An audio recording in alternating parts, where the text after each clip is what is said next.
Are you an HVAC professional looking to set your business apart? Then the Leading HVAC Podcast is your go-to resource. I'm Kimon Hines, coach and trainer at SBE. And in this podcast, we'll share stories of success and struggle from leaders in the HVAC industry. You'll hear from experienced executives, managers, and innovators, providing you with the hard-earned insights from their journeys. These insights will equip you with the knowledge you need to navigate challenges and truly lead in the ever-evolving HVAC world.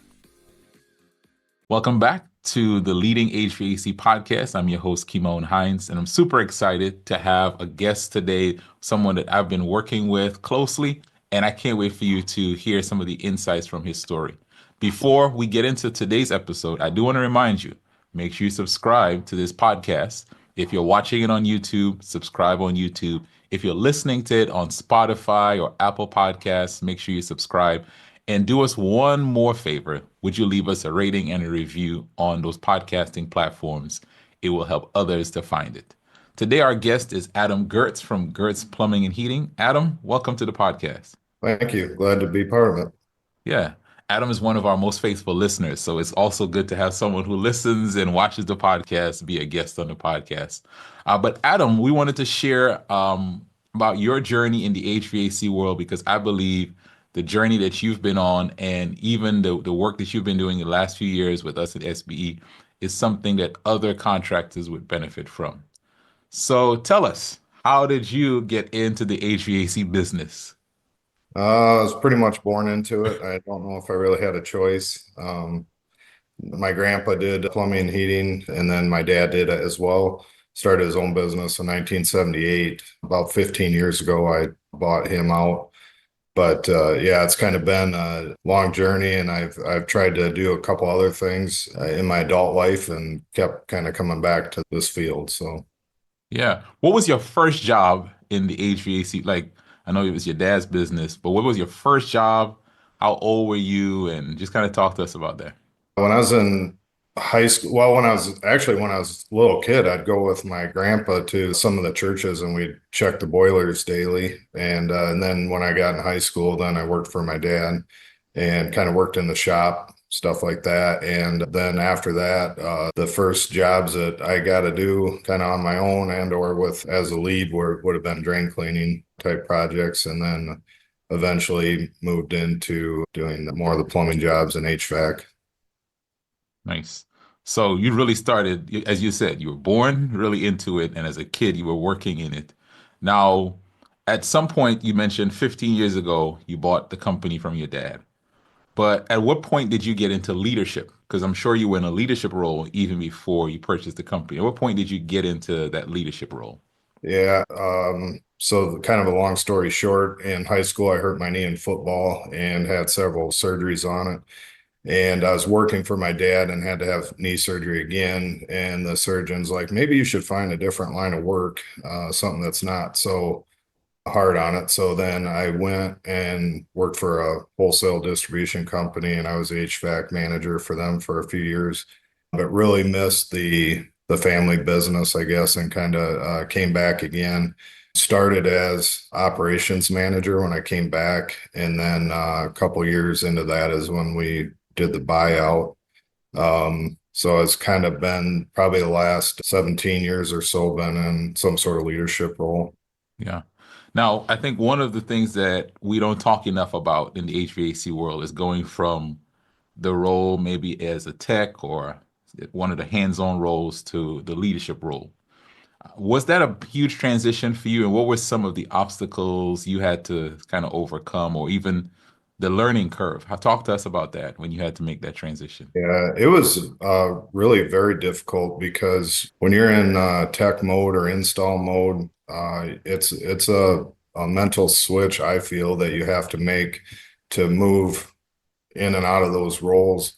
And so for a lot of years, even as owner, I'd find myself in the field and enjoyed it, obviously, but all of a sudden we'd start getting slow. So I'd go back in the office because we weren't as busy in the field. I'd start quoting and selling jobs, and all of a sudden then we'd be really busy and too busy for the amount of people we had. So back in the field, it was a up and down roller coaster ride essentially, and then realized a few years ago, probably 4 or 5 years ago, that I really need to just kind of pick one, and I chose the office side over the field side, which I miss the field a lot, but it's too hard on the company to have that roller coaster. So Yeah. And you bring up a good point, right? You going back and forth between the office and the field, because it's clear you like working in the field, and a lot of contractors and a lot of HVAC professionals, people watching or listening to this podcast, they enjoy the field. They enjoy the camaraderie. They enjoy doing the hands-on work. But what happens, like, what's the drawback for the company when you were split in the way you were before? it was putting too much stress on the office people that we have. It put a lot of stress on them because they had to pick up the weight that I was no longer carrying. And then it also put stress on the guys in the field. It was just very stressful. Probably the biggest thing that broke down was communication every time that happened, one way or the other. So if I was in the office, the field guys, the communication was breaking down there. And if I was in the field, the office side communication was breaking down. So that was probably the hardest part. Yeah. Yeah. This our guest today is Adam Geerts from Geerts Plumbing and Heating. And as we're talking about leadership, a few years ago is when you and I connected. You became a part of the SBA family. And one of the initial things that we worked on were core values. But talk to someone who's watching this about just the importance of that, because maybe there's someone thinking core values, we don't really need those. We just need to get to work. We just need jobs booked. Talk to us about how that has helped you and your company in implementing those. Well, I feel that it's definitely a foundational piece, and that was something that we kind of kept building up on a shaky foundation, and we'd get up so far and kind of topple over and start again until we partnered with SBE. We didn't really understand the value of the foundational piece, and to me, the core values is the biggest part of that, because if you don't have them, not that you can't function as a company, but what's your purpose? What are we here to do? Besides help people or whatever, we need to do it in a certain way that everybody will believe in and agree with. I think so many important decisions are made on those foundational pieces. Yeah, that's so good. And how do you use your core values now at Geerts? In what practical ways do you use them? Well, we have them up in the shop. They're hanging up in the shop, and actually, we kind of had a little huddle out in the shop yesterday after work, and one of the employees even brought it up. They pointed to the banner on the wall, and so at first I thought, well, it's something that we just did, and it was going to get kind of just ignored, but it is paid attention to by everybody. If it's important to you, I feel that it does kind of become important to them as well, and then everybody's kind of bought into that and uses that on a regular basis. Especially like integrity is our first one, and that was the one that got brought up yesterday was that, and they used it in the example that it was intended for, and I was really happy to see that, actually. So Yeah, you probably were doing some internal like fist pumps while they were talking. I was. Now, Adam, one of the other things that I love about what you do at Geerts is you're very committed to training and coaching. You've had your team exposed to on-site training and regional trainings.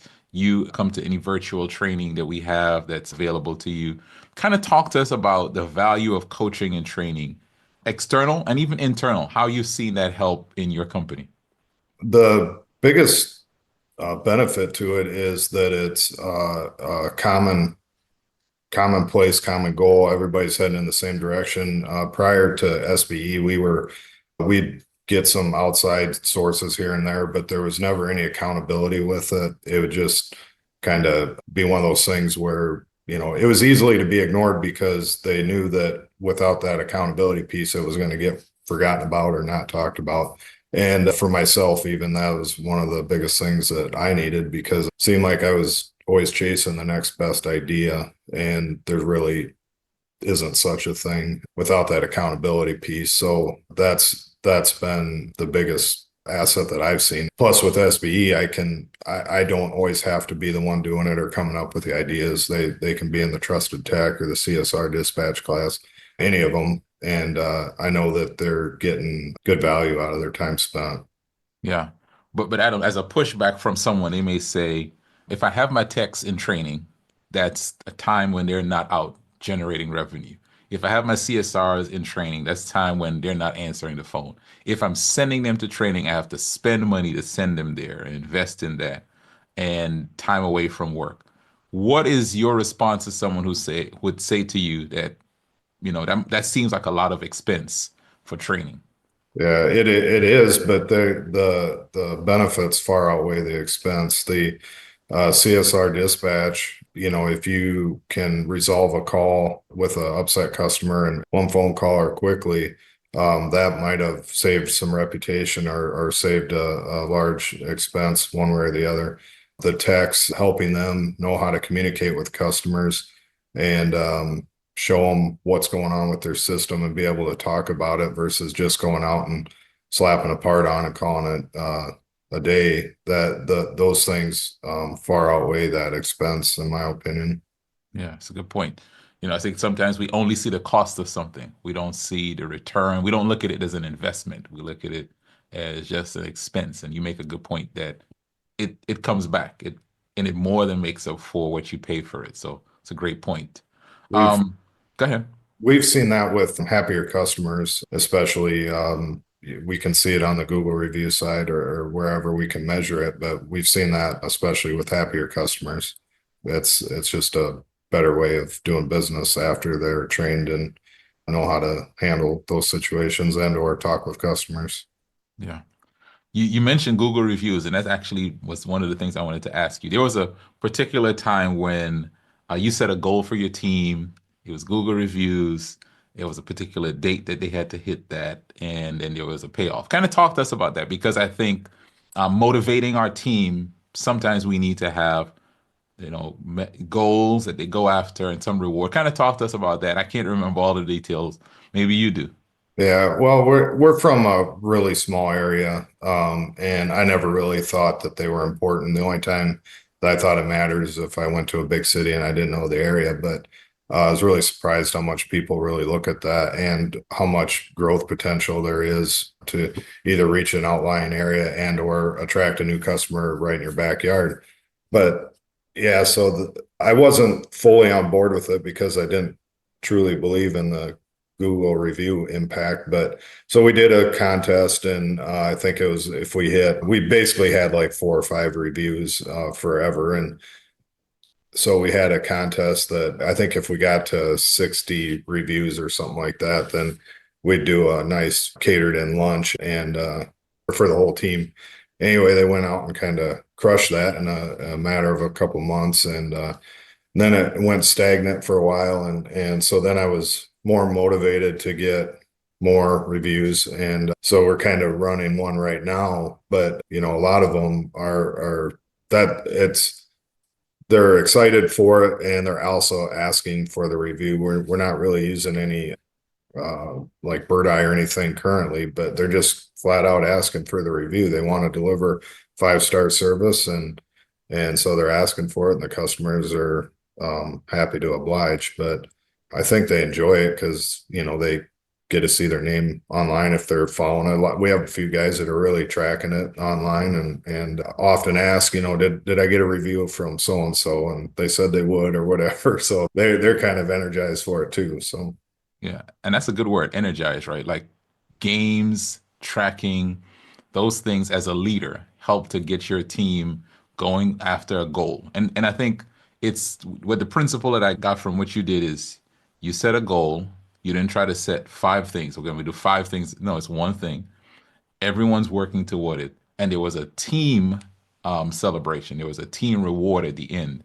And I think for any leader, those things are important to get that momentum going by setting a goal, getting the team behind it, and having some reward at the back end of it. yeah. Yeah. Now, Adam, as a leader, how would you describe, what would you say are the the key qualities that you think make a good leader? What do you think in this industry or any industry? What do you think make a good leader? Um, what I feel now are listening.